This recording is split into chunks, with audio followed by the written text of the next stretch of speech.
BFM Business, BFM Crypto, le club. Et comme chaque jour, avec un peu de retard aujourd'hui, BCE oblige, notre club BFM Crypto. Ils sont à nos côtés. Adli Takal Bataille. Bonjour Adli. Bonjour. Ravi de vous retrouver. Merci d'avoir fait le déplacement sur le plateau de BFM Business. Vous êtes le président du Cercle du Coin, associé fondateur de Shift Capital. Valentin Nico avec nous aussi depuis Bourse Direct. Bonjour Valentin. Bonjour Guillaume. La BCE a donc dégainé. Valentin, est-ce que vous voyez un impact sur les cours des cryptos cet après-midi ? Écoutez, non, pour le coup, il n'y a pas vraiment d'impact. En tout cas, on peut dire qu'il y a tout de même de l'espoir qui est de retour sur les marchés, notamment celui des crypto-monnaies en règle générale, du moins en tout cas par rapport à jeudi dernier. Je rappelle quand même qu'avec la publication de l'inflation américaine, on était retourné sur des zones d'alerte à la fois sur les indices actions, entraînant notamment le Bitcoin à 19 000 et l'Ethereum à 1100. Et on est dorénavant quand même dans une réactivation haussière clairement technique, avec un Bitcoin au-dessus des 22 000 et un Ethereum autour des 1500, ce qui nous fait quand même des belles variations hebdomadaires, donc 15% sur le Bitcoin et 38% sur l'Ethereum. Et on a aussi un beau rebond donc sur la capitalisation totale du marché crypto, qu'on prenne le Bitcoin ou pas en compte dans cet indice. Donc, comme quoi, même si le tableau économique qu'on nous présente est très noir depuis quelques mois, le marché semble vouloir voir un petit peu plus loin. On a une détente sur l'indice de la peur VIX qui retombe à 24. On a également une détente sur l'indice de confiance CNN qui est plus en extrême peur, mais semble se rapprocher de la zone neutre progressivement. Donc peut-être que le pire a été vu et on est peut-être en train de faire le fameux retournement attendu, que ce soit sur les actions ou les cryptos, où on est en train de former des zones de bottom et différentes figures techniques qui sont plutôt rassurantes. Maintenant, attention parce que la moindre nouvelle est difficilement encaissable, notamment dès qu'on touche à l'inflation. Donc, faudra faire attention la semaine prochaine aux publications à la fois d'inflation et de politique monétaire avec la publication du FOMC. Techniquement, on repasse quand même au-dessus donc de la moyenne mobile 200, que ce soit sur le Bitcoin ou l'Ethereum. Donc ça, pour la majorité des analystes techniques, c'est quand même un signal très important. Donc là, on n'est peut-être pas sur le meilleur moment d'entrée quand on a des progressions aussi fortes sur la semaine. Mais voilà, la moindre petite correction sur une ou deux séances, peut-être que ce sera le bon moment pour viser les prochaines résistances à 28 sur le Bitcoin et à 2000 sur l'Ethereum. Voilà. Oui, les prochains seuils que vous avez identifiés. Merci beaucoup Valentin. Valentin Nico en direct avec nous aujourd'hui depuis Bourse Direct. Les seuils techniques, attention bien sûr, les propos de nos analystes techniques ne constituent jamais des conseils d'investissement. Et si l'on investit en crypto, c'est l'argent qu'on est toujours prêt à perdre, on le rappelle. Marché toujours très volatile. Adli, à l'instant, Valentin nous parlait d'Ether qui, depuis quelques jours, c'est vrai, surperforme. Rebond récent d'Ether, encore un peu plus puissant celui du Bitcoin, parce qu'Ethereum, sa blockchain, va changer de visage et passer au Proof of Stake. C'est l'Arlésienne, on appelle ça aussi le merge dans l'univers crypto. Et ce merge aurait lieu a priori courant septembre. Concrètement, ce sera quoi ? À quoi ça va ressembler ? Quels seront les impacts du merge d'Ethereum ? Alors, les impacts, ils sont nombreux en quelque sorte, même si du coup on appelle plus ça ETH 2.0 parce qu'à l'origine ça devait être une immense mise à jour plus ou moins d'un coup et finalement c'est très ça va être séquencé en étapes. Et donc qu'est-ce que ça change principalement, ce passage au Proof of Stake? Ça change la politique monétaire d'Ethereum qui pour l'instant en fait émet des Ethers à chaque bloc, même si ça a été diminué au fil du temps. Et ça va être une politique monétaire où il y a une inflation en fait qui va être constante pour les mineurs, mais inflation qui va s'ajuster suivant le nombre de mineurs dans le réseau en fait.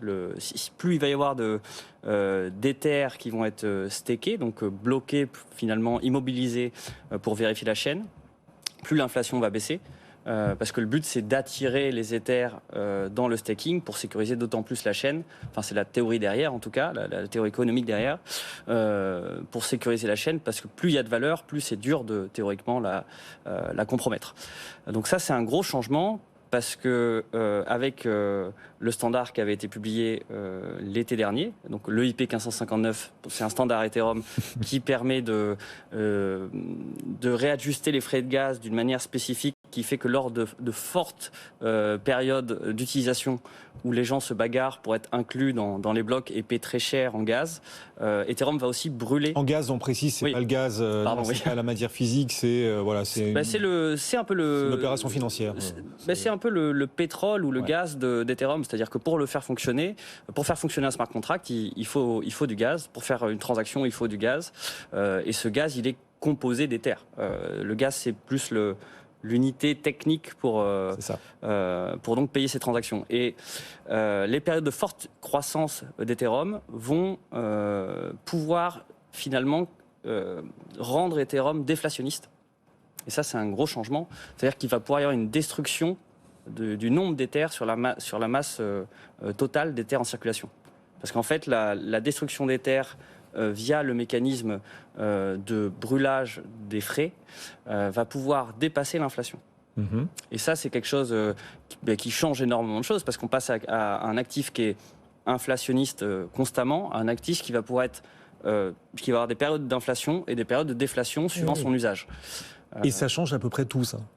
Ça change, en termes de valorisation, ça change tout. Ouais. Parce que vous avez un actif qui peut se raréfier, ce qui n'était pas le cas précédemment. Alors c'est souvent l'argument porté pour vanter les avantages de Bitcoin. Le Bitcoin est rare, c'est l'or numérique. Vous nous dites, désormais avec ce passage en Proof of Stake, l'Ethereum prendra certaines des propriétés de rareté de Bitcoin.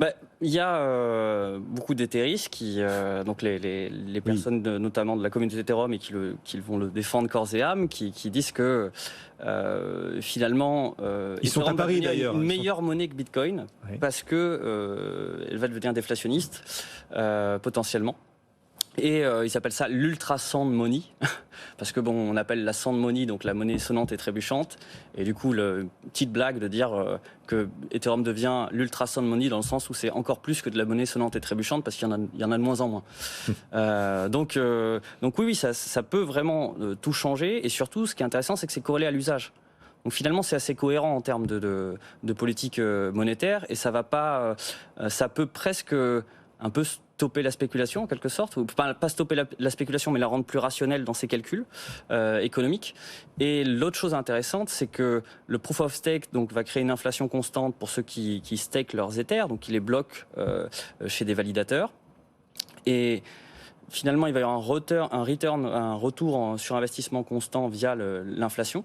Et donc Ethereum va peut-être se transformer en quelque sorte en un espèce de bon du trésor du cyberespace. Parce que ça serait une manière de parier sur l'écosystème complet technique qui sera construit sur Ethereum, avec un rendement récurrent nominal en Ether. Et surtout que maintenant, il y a beaucoup de produits dérivés.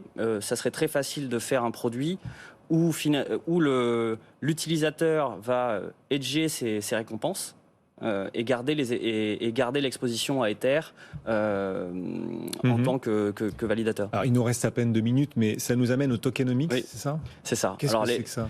Les tokenomics, c'est donc les économiques autour des tokens. Comment on va créer des systèmes économiques qui vont être cohérents, aligner les intérêts et faire en sorte que les réseaux soient autonomes. Parce que c'est ça le but d'origine de Bitcoin, réussir à créer un réseau autonome, auto-organisé, par son système de récompense via les mineurs, par sa rareté, par la manière dont a été designée finalement l'émission monétaire du protocole, qui dans le cas de Bitcoin se rapproche plus de l'or que comme matière première. Et donc la token economy, c'est toute cette science, entre guillemets, c'est pas forcément le bon mot, mais en tout cas cette réflexion et compétence autour des mécanismes économiques dans les tokens qui permettent d'avoir alors une valorisation du token qui va être cohérente, d'avoir un intérêt pour le token et une utilité pour le token, et aussi de toujours faire en sorte que les utilisateurs aient intérêt à aller dans le sens du protocole et à décourager finalement ceux qui voudraient aller dans un sens contraire. Et donc ça pourrait entraîner une forme de nouveau rapport au capital Totalement. Pour moi, c'est en fait, on parle souvent de Bitcoin en tant que store of value, et je pense que les tokens de manière générale sont les store of ownership, c'est-à-dire que c'est la nouvelle manière de posséder et qui va permettre finalement de faire des choses bien plus complexes via l'automatisation, la programmation et via le fait qu'on va pouvoir diviser les droits, par exemple, au sein d'une activité beaucoup plus facilement.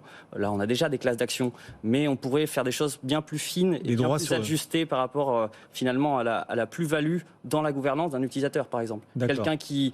Les droits sur les actifs seront probablement, des actifs financiers pourquoi pas aussi, seront probablement révolutionnés par ce que vous nous décrivez et qui passera par Ethereum version Proof of Stake. Ça pourrait passer par n'importe quel réseau qui émet des jetons. Ça, c'est les règles d'émission des jetons après propres. Mais on pourrait penser, par exemple, qu'il y aurait des actions McDo pour les spéculateurs purs et durs, et d'autres qui seraient finalement, qui auraient des incitations à manger chez McDo, mais c'est pas forcément le mieux, à participer à la gouvernance de McDo, à peut-être aider des fermiers ou j'en sais rien, et seraient en quelque sorte récompensés en ayant des droits supplémentaires par rapport aux simples spéculateurs. Oui, et sur les marchés financiers, il n'y a pas que des spéculateurs, il y a des investisseurs. Oui, non, mais spéculateurs, je veux dire investisseurs non participatifs. On va pouvoir vraiment faire une distinction entre le passif et l'actif, parce que moi, j'avoue, quand j'ai des shares Revolut, quand j'ai des shares sur Revolut ou n'importe quel broker, pour l'instant, j'ai jamais voté. J'avoue, j'ai jamais pris le temps de voter. Donc en fait, je ne vote pas. Donc je participe pas à la vie de l'entreprise. Et finalement, je mérite moins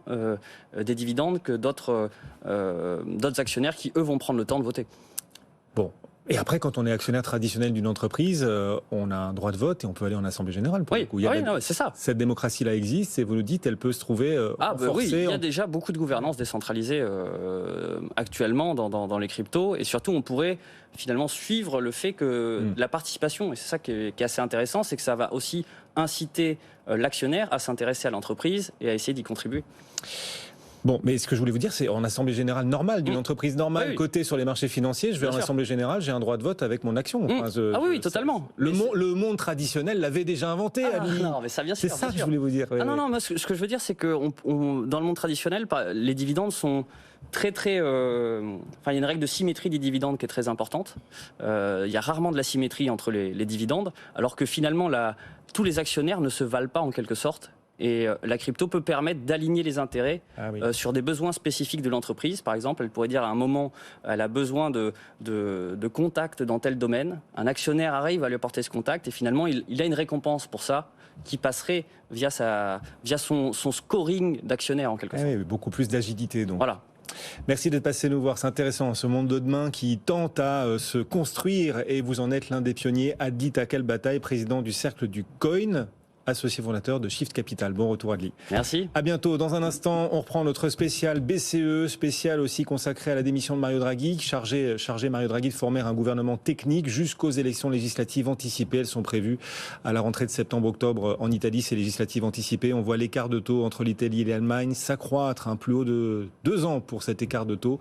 240 points séparent les 10 ans italiens et allemands, malgré l'instrument anti-fragmentation présenté tout à l'heure par Christine Lagarde. On s'en reparle dans un instant. À tout de suite.